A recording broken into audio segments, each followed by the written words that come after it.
Welcome to another episode of the Existential Roast with your host Tim and co-host Sophia. Sophia's on board. This is great. So you've decided to join me for good. It's official. Until I get sick of you and kick you out. It's no longer a situationship. We are now official. Yes, we've put a label on it. We're official. Yeah, which in this day and age... It doesn't happen, does it? Doesn't happen. People are very wishy-washy. Yeah. I've been wishy-washy in the past where it's daunting to put a label on whatever is happening between you and another person, which I'm going to explore. So that can be our first topic of conversation, Situationships? No, not situationships. I think self-sabotage. You really had to go in with the big guns for this one, hey? I do. You're not easing me into this. Can we talk about my fringe for a minute? Because I feel like every episode we've filmed thus far, I've had a different haircut and style. Yes. And you're self-conscious about it. I am, because I cut my hair wet and I didn't think about it, and now now I feel like Sia, but like Sia if she had, I don't know, Sia if you could see her eyes, not in a good way. Sia if she had black hair. Sia, you know the singer? Yeah, Sia. Yeah. Who also, fun fact, is from Adelaide. She is. Yep. So there's a lane in Adelaide called Sia Furlong Lane. Is there? Yeah, named after her. Oh, did not know that. Yeah, so come to Adelaide. Come to Adelaide. That was a plug. Who's sponsoring you? Tourism estate. Sia. No. Sia. Yeah. Yeah, I don't know. I'm yeah. Look, guys, the baby bangs, I know they're coming back into fashion, but I just don't like them. But that's okay. Anyway, I had to address it. Thank you, Tim. I think you look fantastic, Amazing. so don't worry. I definitely self-sabotaged there, but see? You did. Oh, also, I wanted to mention shout out to a few of our listeners. So we've got a bit of a following now. Woohoo! Lisa, Liam, who else is there? I'm going blank. Hayden, of course, our friend lovely Hayden. Do you have anyone who's been tuning in? Mum and Dad are they are our star pupils. They love it. I've got to get my mum and dad on board.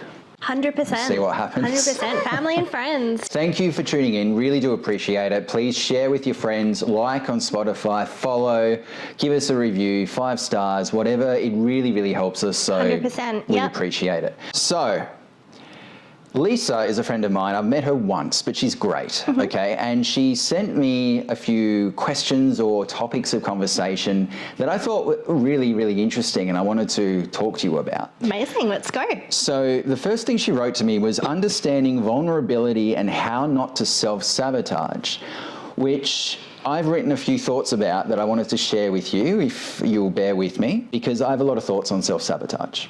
What I think Lisa is really asking about is how to stop self-sabotaging in a relationship, which I'm keen to explore because I've done this in the past. I have self-sabotage relationships before they've even begun just because I was frightened of being vulnerable. Because being vulnerable, letting someone in leaves the door open for hurt and heartbreak. So often I wasn't even aware that I was doing it, and it's not a conscious decision all of the time. And I think we engage in certain behaviours, follow certain impulses that will destabilise a relationship as a protection mechanism, especially for people who have experienced trauma growing up and who have lost trust in people. So the question is, how do we stop that? And I think one way is to identify what those behaviours are in the first place. We can't stop the behaviours if we don't even know what they are. Absolutely. And stopping the behaviours in their tracks as they arise. So some of the behaviours could be taking a long time to text back. If a partner is, texting you and you... So almost like you're doing it out of spite, there's like a passive-aggressive approach to be like, yeah, there's a lot of thoughts going through my head, but keep going. We'll keep going, but yes, hang on to those thoughts. Choosing to hang out with your friends instead of choosing to hang out with your partner, potentially. Or not being open about what you want and where you want the relationship to go. So not having the courage to say, I want to be in a relationship with you, or saying things like, let's not put a label on it. So I remember meeting a woman a few years ago who was fucking awesome. She was a beautiful human being, just a genuinely decent person, and she was interested in me, lo and behold. And I let my work life get in the way. I was slow to reply to texts. I wasn't clear about exactly what I wanted with her. And that's because I was scared of vulnerability, being open. and I inadvertently pushed this person away. There were, in my defense, some things going on for me at the time, some mental health issues and changes in my antidepressant medication. And for those of you who are on antidepressants or have ever come off antidepressants, they'll know that there is a period of time, especially if you come off them very fast, where you are an absolute fucking mess. Yeah. All of that aside, I could have made more of an effort with this woman in particular. And I still kick myself about it to this day, because what I wanted more than anything was right there in front of me, and I let it go. And before anyone says, why the hell would you do that, Tim, you idiot, I do have to mention that when you've been hurt so many times, trusting people with your heart is one of the hardest things to do. And the irony here is that not only was I hurting myself more, but I was also hurting her. Yeah. Because she was interested. And I pushed her away. However, as my acting teacher, Justin, shout out to Justin, used to say, the treasure you seek is inside the cave you're afraid to enter, which I absolutely love. I love that. It's great. And that's a very, very long-winded way of saying to Lisa, choose vulnerability. That's beautiful. Say yes to the relationship. Lean into the discomfort of the unknown. Say yes to new experiences. And as I've said in the past on your podcast, feel the fear and do it anyway. Because if it does all go to shit, at least you tried. 100%. And if it doesn't, something wonderful might just happen. So there you go. They're my thoughts. Oh, gosh, there's so much to unpack there. Where do I even begin? Thank you to our listener who wrote in and shared such a vulnerable question. I think everything that you've said, Tim, speaks to, like you said, what happens when you do get your heart broken. Because I think, when you're young, and if I think back to my first relationship, I was very young. I was 15, high school sweetheart. Shout out, we're still friends today. We're not close friends, but he's, lovely guy. But you go into it head first. I remember being a teenager being like, oh, love is amazing and whatever. And then you get your heart broken a few times in your 20s or in your 30s. And I think particularly when you get to your 30s and you go through heartbreak, it's almost like your heart just doesn't repair after it. And then you go into another relationship or you meet someone. And even if there's, green lights, you go in with this sense of fear and you do things to sabotage yourself, right? If I think about myself personally, I've definitely been on the receiving end of behaviour that is avoidant, which we talked about in our second episode. And some of the ways that came out was, someone taking a long time to respond. And I don't know if you've seen this trend. People have been picking up their phone and timing how long it takes to say, hey babe, I'm just running late at the moment, or hey babe, I'm just really busy at work, but I'm just checking in to say I love you and I'll respond to your messages soon. Oh, okay. 30 seconds. And the whole point of that is it actually does not take that long to acknowledge your partner and let them know that even though you're busy, you're thinking about them. It doesn't take that long. It sounds so easy, doesn't it? It does. Because it is, I guess. Yeah. Depends what you want. But I think self-sabotage happens to the best of us. And I think our listener who wrote in, like you said, the first step is in identifying that. And, it is easy to say, go head first into love and be vulnerable. But how do you do that when you're so afraid? And the quote I come back to all the time is, do unto others as you would have them do unto you. And it's if you wouldn't like someone to give you, the cold shoulder treatment for 5 hours, or you wouldn't like someone to, what were some of the other examples you used? The not texting back. Spending time with your friends instead of your partner, or choosing friends instead of them. Yep. I mean, that's, again, as someone who's been on the receiving end of that, it is such a trigger to hear that. But also I recognise that if there are problems in the relationship, one way that you deal with conflict might be to not deal with it at all, and that's your way of protecting yourself. So I think it's just having the awareness to treat people how you want to be treated. And if you know that that is a behaviour that would hurt you and you can feel yourself doing that, just take a beat and acknowledge that. And I think that's the first step, is acknowledgement, and then being able to, in those moments, be let me think about what I'm doing right now and how this might be hurting the other person. Absolutely. Yeah, really good advice. And I think For me, and I'm only speaking from personal experience, but I send about 100 to 200 text messages a day for work to customers. I'm on the phone, I'm always sort of on. And that is no excuse to not text my partner back if I had one. However, I personally experience, I guess, what do you call it? Just being overwhelmed. Social media fatigue. Social media fatigue, yeah, that's a good way of putting it. I get overwhelmed. Just being overstimulated.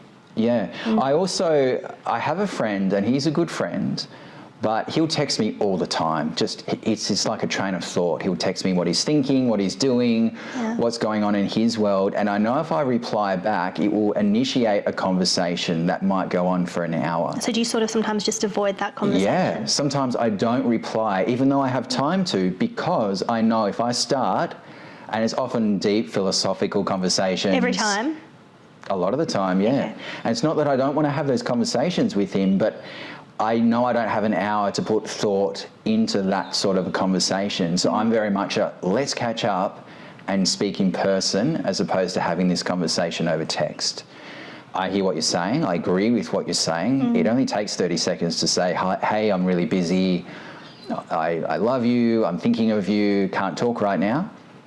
Perhaps that's part of my avoidant attachment style that I need to be aware of, because I know having that attachment style is going to make things difficult for me if I want a long-term relationship. Something on that, because in our last episode, something you said that kind of stuck with me. Oh no, what did I say? Oh shit, go on. You mentioned, like, I had brought up in just conversation about how, like, wouldn't it be cool if you met someone and then you spent 2 weeks with them? And you jokingly went, please, anyone, like, I'd love to spend 2 weeks with someone. That sounds like magic. Yeah. Where do you sit with, like, needing your space in a relationship, but also, like, being open to the idea of, like, spending a large amount of time with someone? Because I think the issue, and I ask that question as someone who has an anxious attachment style, I think the problem that a lot of anxious people make is we try and, like, obviously put our love onto avoidant people, and then they kind of reciprocate at first, but they can't keep that up. It's a lot of effort to keep up. Yeah. It's a lot of energy. I think it's energy that I often, personally, I don't always have. Okay. And it's not that I don't like the person or I don't like my friends. It's that I don't have the headspace for it. Do you communicate that? Probably not as well as I could. I could probably be more open with that. I think I'm ashamed about it, or I'm a bit embarrassed. Would you say that's just having boundaries, though? Like saying to someone, hey, I can't commit to this level of communication? Perhaps so. Yeah. Perhaps it's something that I need to start talking about. Yeah. Yeah. That's fair. So say, for example, say a chick was like, I want you to come away with me for 2 weeks, and it's just going to be you and me. We're going to be, like, out, I don't know, camping, glamping, somewhere remote, just you and me. How does that make you feel? Like, it makes me feel anxious, and I tell you why, is because I haven't had that experience with anyone in a long time. So the thought of spending a long time with someone is a little bit freaky to me, because I can't even remember the last time I did that. Even for a week, even for 5 days, I don't remember. I spend so much of my time by myself. I'm a very independent person that the thought of hanging around with someone for 2 weeks is a little bit anxiety inducing. I think my version of that is definitely to go away with someone for 2 weeks, but maybe I'm happy in the caravan reading a book while she's out on the beach. Or maybe I'm laying on the beach and she's in the caravan reading a book. Yeah, like some balance there. Like there's some time apart, but the idea of, like, spending one-on-one time with someone purely from the perspective of you haven't done it in a while triggers, like, a little bit of anxiety in you. Yeah, because I'm not used to it. It's as simple as that. I haven't done that for a long time. That's fair. Yeah, but I guess, like, practice makes perfect, right? So quality time is such a big love language for me, and I've typically found myself with people that don't have the same, I guess, idea of what quality time means, and so we end up doing our own thing and then just kind of becoming housemates, and, like, I guess that's something else you want to avoid as well. I want to know how to work through things when long-term aspirations or goals don't align. Oh, you mean with like another person in a relationship? With another person in a relationship. Like when your long-term goals don't align? Yeah, so... We talked about this off camera like a few weeks ago. Yeah, and it's like I struggle to remember things most days, but this really stuck with me because it raised a massive neon flashing red flag in my head because I've been there. I've been in a relationship where our long-term goals or aspirations or just even our vision for our future was so polar opposite. I would say, you know, it's really easy to sit here and go, oh, you know, just come to a compromise, sit down and communicate. Yes, start off with that. Start off with the conversation, hey, you really want to live in Boston, I really want to live in London. How do we find a middle ground? But if we're talking, I mean, I would say it depends on the context. If we're talking like your partner wants to have kids and you don't, it's not going to work, is it? It's not going to work. Like, I'm sorry to be the bearer of bad news, but like a problem that I think a lot of people face is they get into relationships and they're like, oh, they'll change their mind. Just don't change people. Like, again, it's really easy to sit here with hindsight and say, don't do that. But I've done that. Like, and I've done it in like smaller amounts where like a person, you know, and I'm hesitant to give the example of what I'm referring to because I obviously want to respect that person's privacy. But, you know, if I think about the people I've dated, it's always apparent in the very early days if you have some pretty strong incompatibilities, whether that's religion, the kind of wedding you want, where you want to live. Those conversations should be coming up in the first 3 months. Yeah. So if you're finding that the same problems are surfacing like 2-3 years down the line, I hate to break it to you, but those problems are not going away. Yeah, I agree. I think there are times where you can compromise, depending on, obviously with kids, you can't really. You either want them or you don't. I think if the relationship is strong enough, if you really like the person enough, you can come to some sort of agreement. Maybe one person wants to live in the hills, you want to live in the city. Maybe you can live in the suburbs in between somewhere. I asked you this question because I think I said to you, Tim, would you move for love? And you said yes, didn't you? Did you? Yeah. Yeah, if I really love the person. Yes. Yes. If I really love the person and they meant the world to me, if I was in love. Would you expect a woman to move for you? I don't expect a woman to do anything for me. But if she really loved you... I hope that a woman would do anything for me. There's a difference. Okay. Yeah, I don't expect anyone... Do you think it's the man's responsibility to make that jump? Like, say, for example, the love of your life lived in England. Yes. Should the expectation be for you to move to England or for her to move here? I don't think there is an expectation in that situation. It's not right for me to expect her to move, and it's not right for her to expect me to move. I think it's a discussion you need to have and a decision that needs to be made. Maybe you both move somewhere halfway. Maybe you convince the other person that Australia is the best place to be, come over. Maybe she Maybe she convinces me to go over there for whatever reasons. But expectations, I don't think anyone's expected to do anything. Okay, but then when you have the conversation and you're both coming to loggerheads about it, then what do you do? Well, you have to make a decision at some point. And either you make a decision one way or the other, or the relationship doesn't work. What are your views on like long distance relationships? I have thought about this because I was speaking to an American girl a few years ago. We still actually speak. And it could have gone somewhere, but the thought of me moving all the way to America, it irks me a little bit, not because I don't like America, it's just it's a long way to go and I have a life here. Yeah. And likewise, she has a life in America, why would she move all the way here? Yeah. She also had a son, so it makes it very tricky. So, you know, it's interesting when you ask me, would I move for love? I have thought about it, but it's a big commitment to make. So you want to be sure before you make that jump. 100%. And you want to know that the people that love you will support you through that, and that in our day and age now, like you can't just, you can uproot your work depending on what it is, but I think it's a big decision to make. Huge decision to make. I tell you what, if it was New Zealand, not too far away. Did you hear that, ladies? Anyone in New Zealand? Anyone from New Zealand? Because... Why New Zealand? because it's not that far away, you know, and the a different area code. exchange rate is, you know, not too bad. You know, in America, in the UK, in Europe. No one wants to be in America or the UK right now. No, and the money that I have, I think it's a lot. I go to the UK, it suddenly becomes not so much. Just don't get sick over in either country and you'll be good. Exactly. So, I don't know. Here's another one, and I know you have strong opinions about this. I have strong opinions on everything, but yeah. Yeah, well, so what happens when sex drives don't align? Oh, this one. We had a big chat about this. We did. Have another chat. Go. Oh my God, I feel so strongly about this. Look, I think it depends why they don't align. Like if you've just had and again, as someone who hasn't had children but knows a lot of people who have, I respect that a woman's body goes through a lot. A man's body goes through a lot. Both people can experience depression after a child is born. They say that, like, this is going off on a tangent, but like they say that like the first year of like having a child, most couples break up.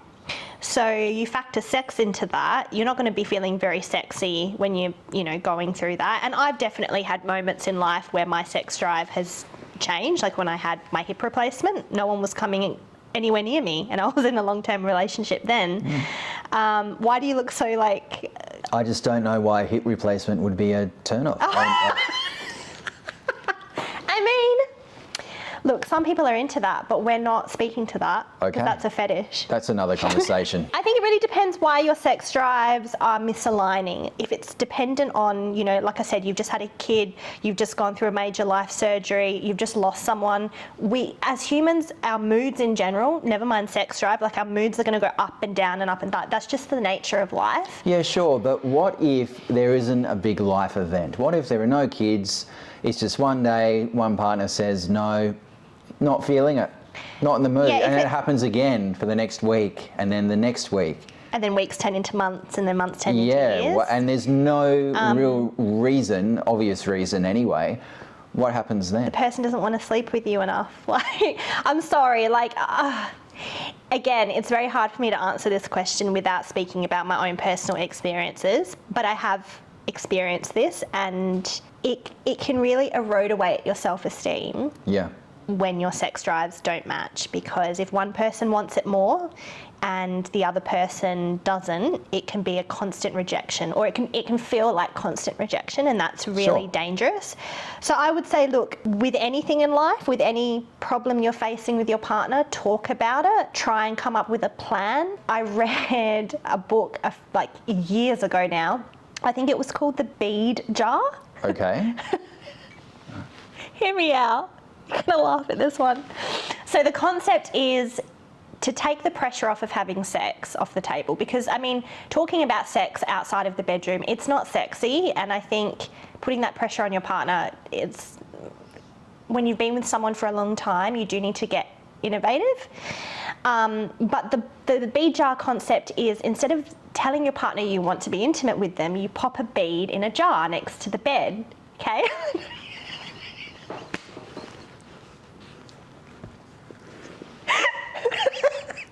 We can tell that Tim's not going to be trying this. Go on. Look, I didn't come up with these rules, okay? This is a book I read. And the aim is, you know, take the stress and the pressure off, so that, you know, when your partner comes home and you're getting into bed, oh, there's a bead there. And it sparks the conversation anyway. Suffice to say, I tried this. I tried everything under the sun. Did you have like a whole jar just full of beads and nothing was happening? Got to a point where I was like, this just isn't working. Look, have the conversation. I would say try and get creative about the way you're having the conversation, but cut your losses if it's extending for years and there's no real reason. I mean, again, you touched before on antidepressants and what an impact they can make on you. Yes. And we know that antidepressants can have a really big impact on intimacy and sex drive as well. They can, yep. So have the conversation with your doctor, have the conversation with your spouse. But if we've taken medical off the table and we've taken environmental reasons off the table, and you haven't just had a baby, you could just be sexually incompatible. And that's the thing.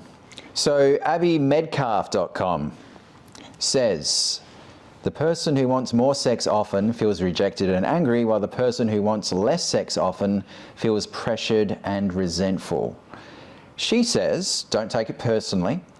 Create conditions that foster connections. So look for ways to make your partner's life less stressful. When we feel our partners have our backs, then we feel heard and seen in our relationship, which always leads to more sex and emotional intimacy, apparently. Again, easier said than done, right? Easier said than done. So she has suggested doing things that are important to your partner.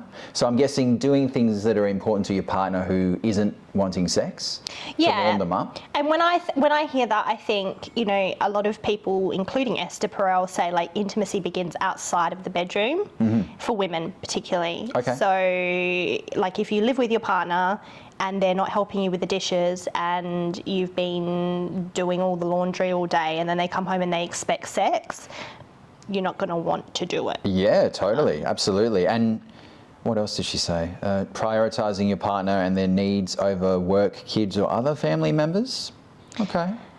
Yeah, I mean, again, easier said than done, Easier right? said than done. And I, you know, take my hat off to my friends who are parents who find the time to juggle everything, because I struggle just to feed myself most days. Yeah. But I certainly understand like prioritising your partner over other things. Where do you sit with that? Like, because the first statement in that was the partner who wants it feels what? The person who wants more sex often feels rejected and angry, while the person who wants less sex often feels pressured and resentful. Have you ever been on either end? Yes, and I think it's true. I think you do feel a little bit rejected and angry. Oh, so you've been on the end of like being the pursuer? Yes. Okay, yeah. Yeah, but I've also been on the other end as well. And I agree with what she says. That's why I put it in. You do feel a bit pressured and resentful. And of course, when someone pressures you to try and do something, whatever it is, You don't want to do it. you don't want to do it, right? You know. I want to pick your brains as a man. Okay. Why do you think it is that? Because I often find like in the beginning of a relationship, men are very like hot and heavy. Yep. And then like maybe 6 to 12 months in, that kind of tapers off. Why do you think that happens? I really don't know. I've always been hot and heavy. Joking, right? It's not joking. Yeah, I'm not sure. Do you I don't know. I don't know. Maybe it's because further along... Do you think it has less to do with like being a man and more to do with just like who you are as a person? I have no idea, but maybe it's because as you move along into a relationship, you start to get to know the person more, and certain things might annoy you a little bit, so you become a little bit more resentful of certain... Familiarity. My mum always says familiarity breeds contempt, and I hate that saying so much, because I'm like... Why do you hate it? Is it true? Maybe a little bit? It triggers me because, like, and we talked about this before, like intimacy is so much better when you have an emotional connection with the person. Like if you love someone, like sex is 100 times better. 100 times better. So like, why is familiarity a bad thing? Like you want to spend life with your partner. I guess it's about focusing on the good things about someone and choosing to forgive or ignore those parts of your partner that you're not so crash hot about. Yeah. Because there are always going to be things about your partner that annoy you a little bit. Yeah. The longer you get to know them, little mannerisms, little habits that they do are going to grind your gears a little bit over time. And that's human, I think. And they're going to grind your gears about things as much as you're going to grind their gears about things. I think it's also important that we address the fact that intimacy in a long-term relationship is not spontaneous. Like I can't remember where I read or heard this. It was a podcast because we're both obsessed with podcasts. But a doctor was saying that intimacy over time becomes less spontaneous because those feel-good hormones that you have when you first meet someone and you're hot and heavy and you know want to get into bed with someone, it's not there, and so you have to create moments. The person was saying that particularly a woman will get turned on in the moment as she's having sex. Really? Rather than before. Yeah, now that it's coming to me, her name is Shan Budram and she's a sexologist. Right. And she was saying that, yeah, a woman sometimes like needs to be like having sex before she feels like having sex, if that makes sense. Really? I don't know if I believe that. Is that true from a woman's perspective? Because I thought the lead up to sex for both men and women was equally as titillating, if you will. What are we in the 1800s? What do you mean? Titillating. I'm a bit titillated. We can use that word now. Can we bring in like kissing on that? It's just coffee, guys. Anyway, I think sex drive differs depending on like A, how attracted you are to the person, B, how long you've been with them. But I definitely think that like you can see someone at the bar and be like, oh, they're so sexy. You might not feel that way when you're 15 years in. Of course not. It might take you like a while to warm up. I think it's dependent on the person, it's dependent on the situation, but going back to the main question, which was, how do you deal with those two differences? I'm going to interrupt you there because I remember when I first asked you this question, you were like, no, not going to work. No, if he doesn't want to have sex with me, I'm out. Or something along those lines. Release all my secrets to the world. Oh, sorry. I don't think sex is the be-all and end-all of a relationship, but I think it's up there. I think it's very important. Same. And I think staying in a loveless and sexless marriage, I mean, back in the day, I don't know if you know this, but historically, and I can't remember where I heard this, if in a marriage there was no sex, you could legally have it annulled because it wasn't considered a marriage. No. Stop it. You're making that up. I'm not. I'm actually going to Google it. Google it. Yeah. You can't do that anymore, can you? I wonder if that's what they mean by irreconcilable differences. Is a sexless marriage grounds for an annulment? You can request annulment if there was never any sexual consummation of the marriage. Wow.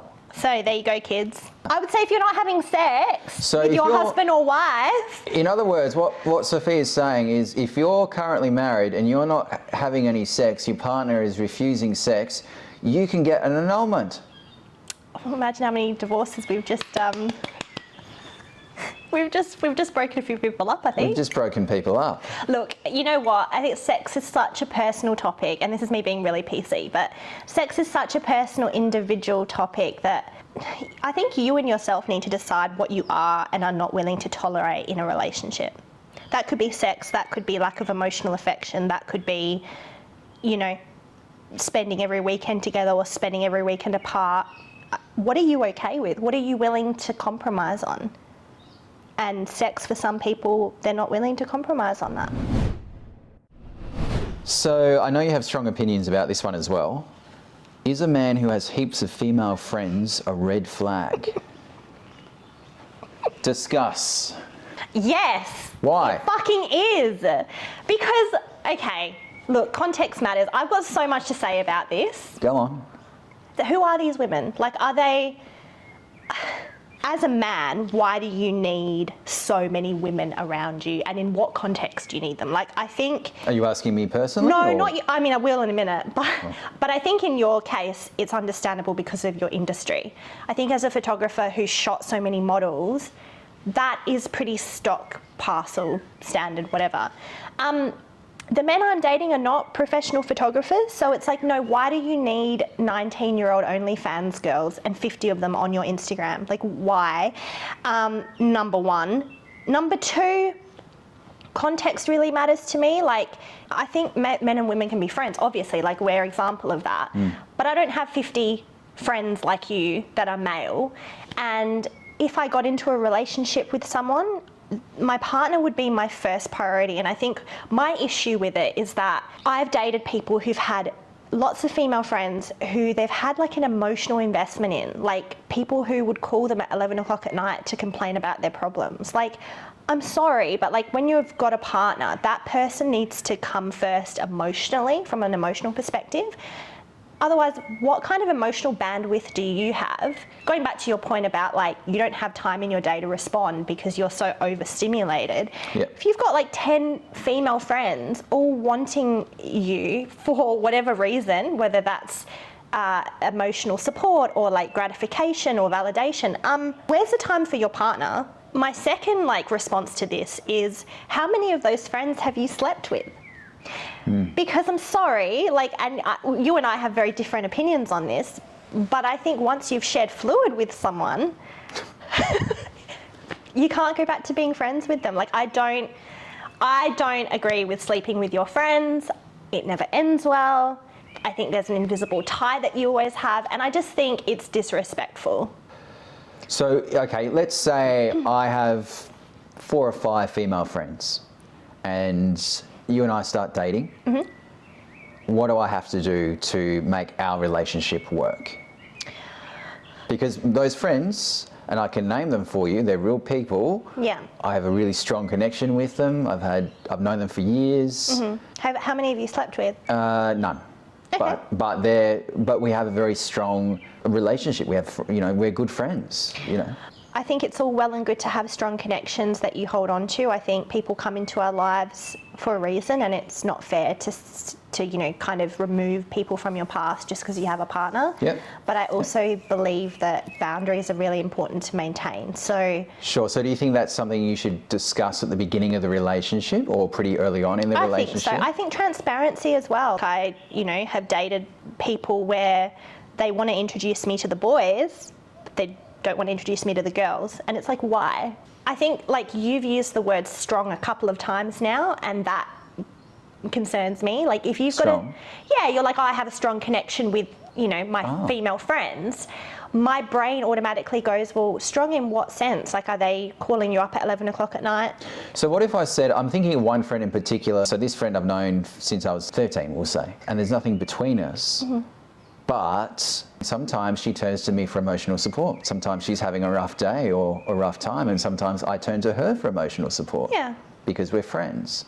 And if, say, for example, you and I started dating, I wouldn't want to dismiss that person just because, I'm starting to see you, I think for me it comes down to who are you prioritizing in your life? Like, if you have a partner who loves you and is there for you at the end of every day, sure, we can all go to our friends for counsel.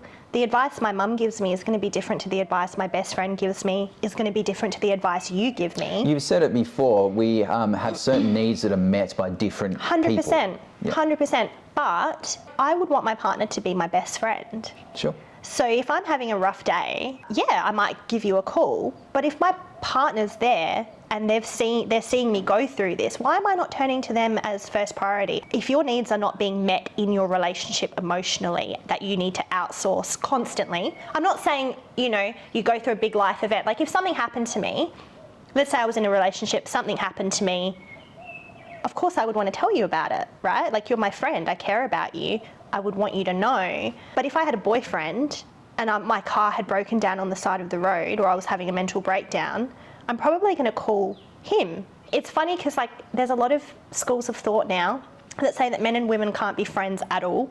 Yeah, that was my next question. Yeah. Which I don't agree with. I don't agree with that necessarily. I think you can. I think that having clear boundaries is very important, because you hear so many stories of, oh yeah, she's just my best friend. Oh, and by the way, we got really messy one night and slept together. The boundaries are different depending on whether you're in a relationship or whether you're single. It's hard for me when I'm really close with someone. So I'm really good friends with whoever, with you, with someone else, and then they find themselves in a relationship. Because what happens is, rightfully so, they spend more time with their partner and you don't see your friend that often, or as often as you used to. And it's sort of sad, because suddenly my best friend or a good friend of mine isn't around as much because they've found a partner.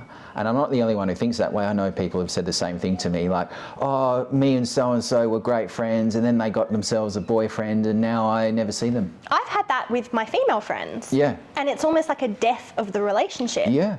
Yeah. It's frightening. What about our friendship? What about our friendship? Yeah. Look, I see it from both perspectives. I think because I can't sit here and go, oh, no, it doesn't work, because obviously it works. We're sitting here filming a podcast, the two of us, and we're close. It's really funny you say that though, because 3 of your friends, if I'm not mistaken, have said, oh, you and Tim dating. Yeah. The assumption is, because we're a man and a woman and we're having a conversation about dating, the automatic response is, we must be in a relationship. You must be in a, because I have friends who their partners wouldn't be okay with them having friends of the opposite sex. And I can see why. If I think about, there's this Christian couple Milena, I think Milena and Jordan, they have a very successful YouTube channel, and they have very strict boundaries in their relationship. Like Wow. Apparently, like, they ordered a candle set from her female friend. Her female friend had a candle business. They ordered some candles. He wasn't allowed to text the friend to pick up the candles. He had to go through his wife. Now that's just ridiculous. Come Stupid. on. Yeah. Like, it's just, like, men and women, we work alongside each other. Like, I'm sorry for being crude, but if you can't keep your dick in your pants, like, come on. Like, boundaries. Sure.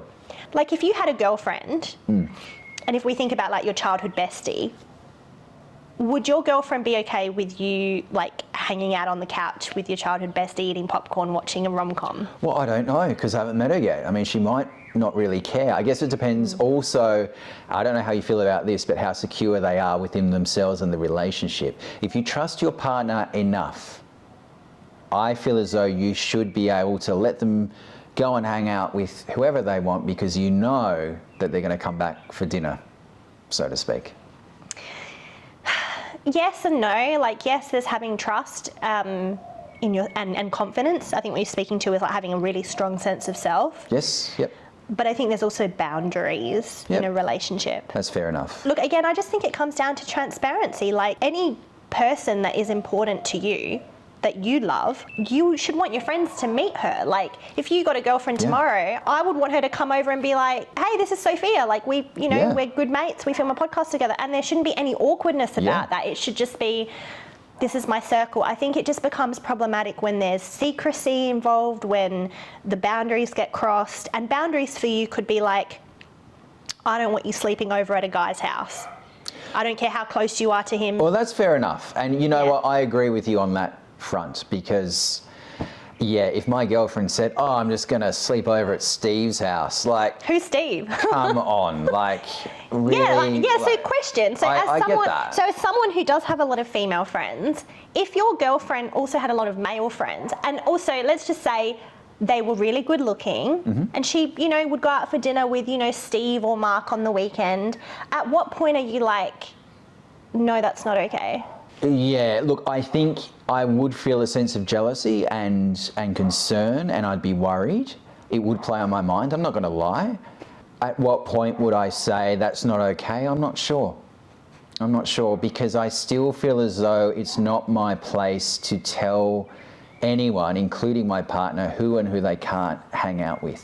Because my fear is, if I start doing that, I'm going to start pushing them away. Because you can't be too controlling, because the more controlling you are of someone, the more they're likely to rebel anyway. So I think that there are examples that, you're so afraid that your partner's having an affair. You're like, oh, is he having an affair? I'm going to check his phone. I'm going to ask all his friends. And you're so paranoid that he's having an affair that he ends up having an affair anyway. You know what I mean? You sort of like almost manifested that into reality. Yeah. There's that side of it as well. So if you got a girlfriend and she was like, Tim, I don't want you hanging out with your female friends one-on-one anymore. So if it's a candlelit dinner, that's a no-no. If it's just, let's go to What about this?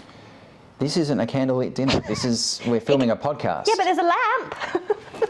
But it's not, there's no sexy I'm pretty sure music. I've made you a candlelit dinner before. Is that when you were with your ex-boyfriend? No. I think it was. No, it wasn't. I was single. Right. Yeah, I was single because I was living on my own. What happened on our candlelit dinner? I don't remember. We rehearsed lines for your script, remember? Oh, that's right, yeah. How do I remember and you don't remember that? I don't know, I can't Yeah, remember. we ate dinner by candlelight because I fucking love candles. Yeah, and then we watched Baby Reindeer. Oh, yeah!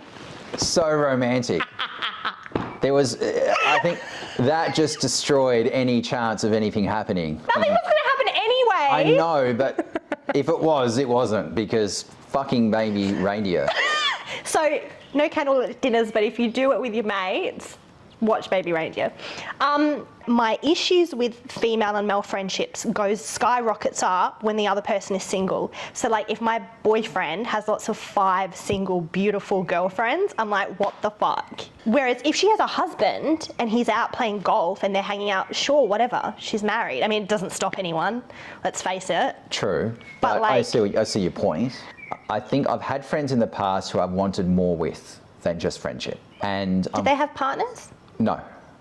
If they had partners, would that have changed how you felt about them? Actually, there was one person I had a crush on. I was a bit mad for, actually, and she had a partner, but she spent her whole time complaining about her partner. I don't like that. I don't like What that. don't you And this like? is what I'm talking about. Yeah, see, this I don't like. If you have a partner and you are bitching about them to your female or male friend who's single, who potentially likes you, Yeah.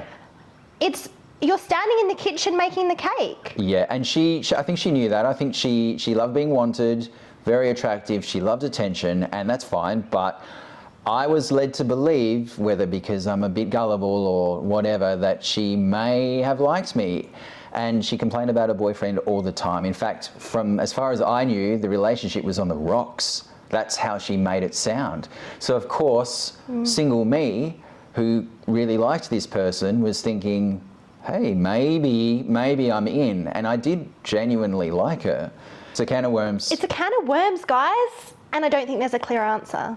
No, well, there hasn't been one that we've come up with, so. I think hold on to the people that love you and you love, and hold on to those friendships, but have respect for your partner. Yeah, yeah, And if your partner has an issue, listen to it. fair enough. I have a question that I want to ask you. Oh, okay. It's actually a pretty funny TikTok reel. Yeah, oh, okay. So I was on TikTok the other day, as you are, scrolling, and this chick posted this video, and we should insert it into the podcast if we can. Okay. But the question is, my biggest fear, and then she screenshots a literal paragraph from her ex-boyfriend, and I need to read it to you.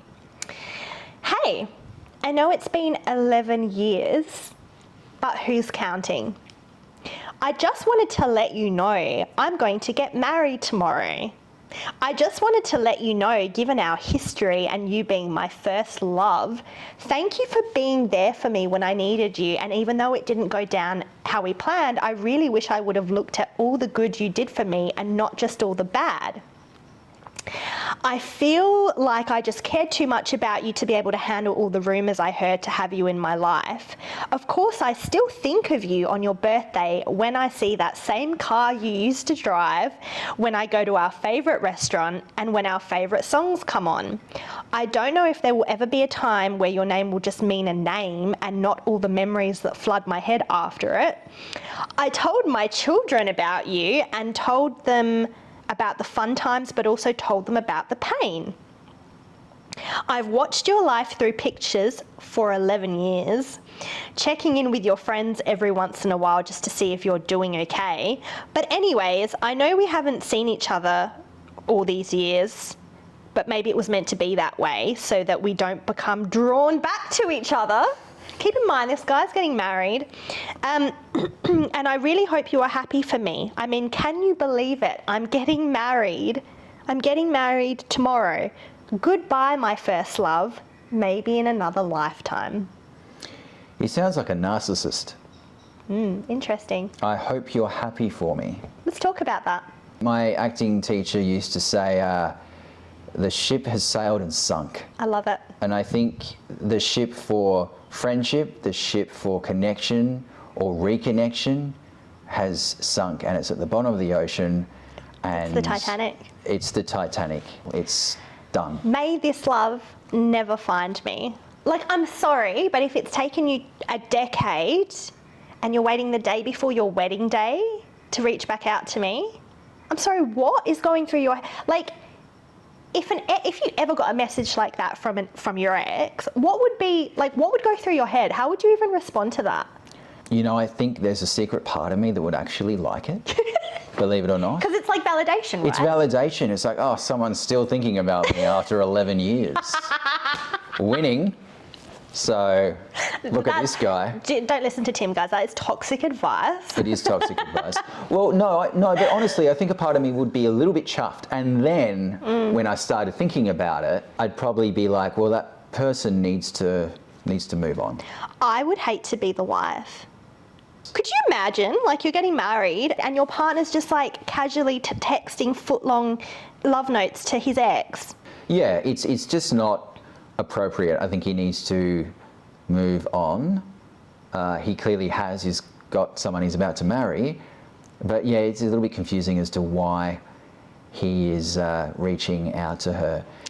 I think if he wanted to reach out to her for whatever reason, he needed to do that a long time ago. Do you think it's possible to stay friends with an ex? You know, I'd like to think so. I'd like to think that you can still be friends with an ex and reach out to them now and then just to check in and say, hey, how are you? Or hey, I saw you on the bus the other day, or whatever it is. Yeah. I think that's fine. Yeah. You know, as long as you're not angling for What if anything. you're still in love with them? If you're still in love with them, then you probably need to keep your distance. Yeah, that's when you don't reach out. I think that's really good advice. What if your ex is your best friend and like it didn't work, so you go back to being best friends? I'm not sure. I don't know about that one. Okay. You have to be pretty clear on the boundaries. Yeah, and if you did get a partner, you'd have to be pretty open about that. You know, hey, look, this is my best friend. 11 years ago, whatever it was, we were an item. We're not anymore. There's nothing there, but she is part of my life. And it would be then up to the partner to decide whether or not that's okay. Really valid. But it reminded me when you were reading through it, he was reminded of his ex every time he saw a car like hers. That happens to me. I mean, for me, yeah, I mean, like the breakup wasn't that long ago. So for me, like I see the car on the road and I'm like, every bloody day. And it's funny because like I hear this thing, it's not object permanence, but it's like when there's a familiar object in your life, your brain scans the environment for it. Yeah. Yeah, I find that so interesting. I ran into my ex years ago at a restaurant. How did that go? It was a little bit awkward at first, but then it was really nice because we had a really nice chat and it was like catching up with an old friend.